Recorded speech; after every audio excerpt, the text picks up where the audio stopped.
जय जगन्नाथ सांग माने आम माने वीडियो माध्यम रे निफ्टी और बैंक निफ्टी ऊपर काली केमती मूवमेंट आसी परिबो ता विषय डिटेल्स रे टेक्निकल एनालिसिस करी जानिबा को जाउछे। देखंतु मु एठी निफ्टी रो डेली कैंडलस्टिक पैटर्न ओपन करिछि। निफ्टी डेली कैंडलस्टिक पैटर्न हिसाब रे आज टिके ऊपर आसी मार्केट क्लोजिंग देइछे। आउ एठी गोटे हैमर टाइप रो पैटर्न फॉर्म हेछि, किंतु एटा गोटे रेड कलर रो कैंडलस्टिक पैटर्न, तेनु आपको आमे हैंगिंग मैन पैटर्न बोली कहिबा। आउ ई हैंगिंग मैन पैटर्न को लेवल पाखा पाखी फॉर्म हेछि, गोटे रेजिस्टेंस लेवल पाखरे देखंतु हैंगिंग मैन पैटर्न हमकु देखिबाकू मिलुछि। एटा केमिति रेजिस्टेंस रो लेवल मु ए जो ट्रेंड लाइन ड्रॉ करली आपण माने एठी नोटिस करूथिबे, बारंबार ए ट्रेंड लाइन पाखो को मार्केट आसीबा परे आमको सेलिंग प्रेशर देखिबाकू मिलुछि। तो धीरे धीरे ऊपर लेवल रो आमको सेलिंग प्रेशर देखिबाकू मिलुछि। सेति पय एटा गोटे रेजिस्टेंस लेवल, तो एई लेवल रे जदि हमको सेलिंग प्रेशर देखिबाकू मिलिबो, मार्केट पुणी एई लेवल रो 21500 लेवल पाखा पाखी आसुछि, पुणी एठू 21500 रु एई ट्रेंड लाइन पाखो को आसुछि। तो एबे बेसिकली 8-10 टा ट्रेडिंग सेशन हेई गलानी, एमती एई रेंज भितरे ही काम करूछि। तो काली जदि आमे किछि भी पोजीशन नेकी जिबा, हमकु सेलिंग ऊपर टार्गेट करिवार अछि। तो देखंतु एठी जो बाइंग आसीछि, जो लोअर लेवल रो टिके ऊपर आसी मार्केट क्लोजिंग देछि, केतेटा स्ट्रेंथ आसीछि प्रथमे चलंतु ता विषय रे जानि नबा। देखंतु मु एठी प्रॉपर टेक्निकल एनालिसिस आपण मानक सहित करिकि शेयर करूछि।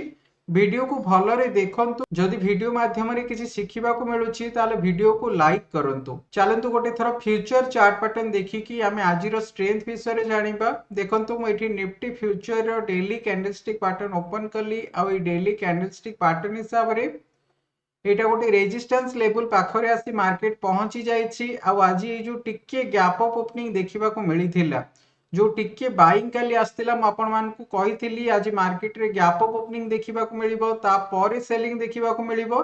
जदि आपण माने प्रॉपर्ली फॉलो करिकि मु जेमति कहिथिली जाइथिबे, ताले आपण मानकु गोटे डिसेंट प्रॉफिट आज मिलिथिबो। तो देखंतु एठी आज जो बाइंग आस्तिला, जो टिके ऊपर मार्केट खोली थिला, एठी एतेटा हमकु स्ट्रेंथ देखिबा को मिलुनी। ସେଥିପାଇଁ ଅଧିକାଂଶ ଚାନ୍ସ ରହିବ ଏ ଉପର ଲେଭେଲରୁ ଆମକୁ ଆଉ ଟିକେ ସେଲିଂ ପ୍ରେସର ଦେଖିବାକୁ ମିଳିବ। ଦେଖନ୍ତୁ ଏଠି ଯଦି ସେଲିଂ ଉପରେ ଆମେ କିଛି ବି ପୋଜିସନ ବନାଇବା, କୋଉ ଲେଭେଲ ପାଖାପାଖି ଏଣ୍ଟ୍ରି ନେବାଟା ଠିକ ରହିବ। ଏବେ ଆମକୁ ଷ୍ଟ୍ରଙ୍ଗ ରେଜିଷ୍ଟାନ୍ସ 21670 ରୁ 21700 ଭିତରେ ଏଇ ଯୋଉ ସେଣ୍ଟ୍ରାଲ ପାଇଭଟ ରେଞ୍ଜ ଲେଭେଲଟା ଡ୍ର କରିଛି, ଏଇ ଲେଭେଲ ପାଖାପାଖି ଆମକୁ ଷ୍ଟ୍ରଙ୍ଗ ରେଜିଷ୍ଟାନ୍ସ ଦେଖିବାକୁ ମିଳୁଛି।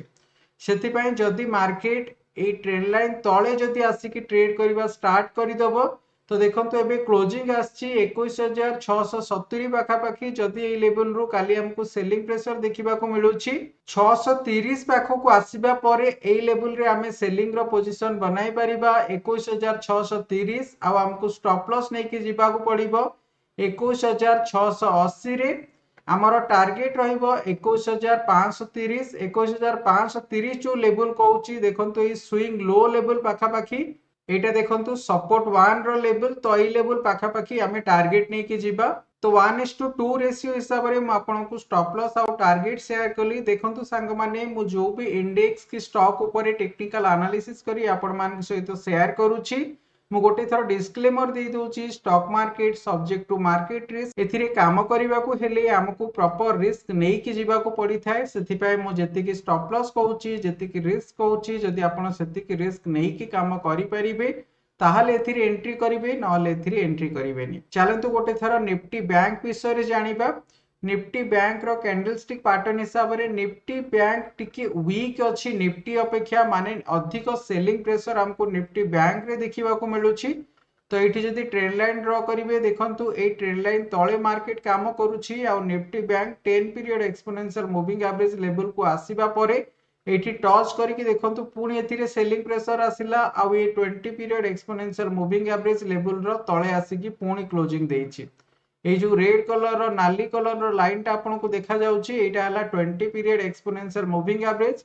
देखंतु आज के 4 दिन हे जिवो ये 20 पीरियड एक्सपोनेंशियल मूविंग एवरेज रो तळे क्लोजिंग दोउछि। सेति पय एथिरे अधिक सेलिंग प्रेशर देखिबा को मिलुछि। आउ देखंतु आज जो टिके एथिरे गैप अप ओपनिंग देखिबा को मिलिथिला, म एठी फ्यूचर चार्ट हिसाब रे आपनको देखौछि एतेटा स्ट्रेंथ देखंतु एथिरे आसीनी। तेणु अधिकांश चांस रहिबो काली ए लेवल रु हमकु आहुरी अधिक सेलिंग प्रेशर देखिबा को मिलिबो। ସେଥିପାଇଁ ଯଦି ଆମେ ସେଲିଂ ଉପରେ କିଛି ପୋଜିशन ନବା, ମୁଁ ଏଠି ଟ୍ରେଣ୍ଡ ଲାଇନ୍ ଡ୍ର କରିଦଉଛି। ଦେଖନ୍ତୁ ଏବେ ଯୋଉ ସପୋର୍ଟ ଲେଭେଲ ଆସୁଛି, এই ট্রেন্ড লাইন উপরে বেসিক্যালি মার্কেট কাম করুছি। বারম্বার এই ট্রেন্ড লাইন পাখক আসিবা পরে এই লেভেল রু মার্কেট উপরକୁ আসি যাଉଛି।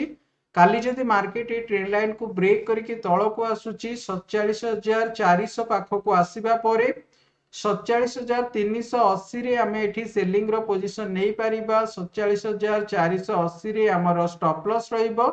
ଆଉ ଟାର୍ଗେଟ ଏଠି 47,180 ପାଖକୁ ନେଇକି ଯାଇପାରିବା। ଦେଖନ୍ତୁ 47,180 ଯୋଉ ଲେଭେଲଟା ଆମର ଏଇ ସ୍ୱିଙ୍ଗ ଲୋ ଲେଭେଲ ପାଖାପାଖି ଆସୁଛି, ତ ଆରାମରେ ଏଇ ଲେଭେଲ ପାଖାପାଖି ଆମେ ଟାର୍ଗେଟ ନେଇକି ଯାଇପାରିବା। ଆମର ଟାର୍ଗେଟ ଆରାମରେ ଆଚିଭ ହେଇଯିବ। ଦେଖନ୍ତୁ ସାଙ୍ଗମାନେ, ମୁଁ ଯାହା ବି ଟେକ୍ନିକାଲ ଆନାଲିସିସ୍ କରୁଛି, ଯଦି ଆପଣମାନଙ୍କୁ କିଛି ଶିଖିବାକୁ ମିଳୁଛି ତାହେଲେ ଆପଣମାନେ ବି ମୋତେ ସପୋର୍ଟ କରନ୍ତୁ। କମେଣ୍ଟ ସେକ୍ସନରେ ମୋର ମୋଟିଭେସନ ପାଇଁ ଖାଲି ଗୋଟେ ଥର ୟେସ୍ ଲେଖିକି ପଠାନ୍ତୁ କି ଆପଣମାନଙ୍କୁ ଏଇ ଭିଡିଓ ମାଧ୍ୟମରେ କିଛି ଶିଖିବାକୁ ମିଳିଲା କି ନାହିଁ, କି ମୁଁ ଆଉ କୋଉ ଟାଇପର ମୋଡିଫିକେସନ କଲେ ଆପଣମାନେ ଆହୁରି ଅଧିକ ଶିଖିପାରିବେ, ତା ବିଷୟରେ ବି ମୋତେ ଟିକେ କମେଣ୍ଟ ସେକ୍ସନରେ ଅପଡେଟ୍ କରନ୍ତୁ। ତ ମୋତେ ବି କିଛି ଆଇଡିଆ ମିଳିବ କି ମୁଁ ଯେମିତି ଭିଡିଓ ଅପଲୋଡ କରୁଛି ଆପଣମାନେ ସେଥିରେ କିଛି ଶିଖୁଛନ୍ତି ନା ଆଉ କିଛି ଚେଞ୍ଜେସ୍ ମୋତେ କରିବାକୁ ପଡିବ। ଠିକ ଅଛି ସାଙ୍ଗମାନେ, ଆମେ ଏବେ ନିଫ୍ଟି ଆଉ ବ୍ୟାଙ୍କ ନିଫ୍ଟି ଉପରେ ଡିଟେଲ୍ସରେ ଟେକ୍ନିକାଲ ଆନାଲିସିସ୍ କଲେ। ଚାଲନ୍ତୁ ପୁଣି ଦେଖା ହବ ଆସନ୍ତା କାଲି ଏମିତି ଗୋଟେ ଭଲ ଇନଫର୍ମେଟିଭ ଟେକ୍ନିକାଲ ଭିଡିଓକୁ ନେଇ।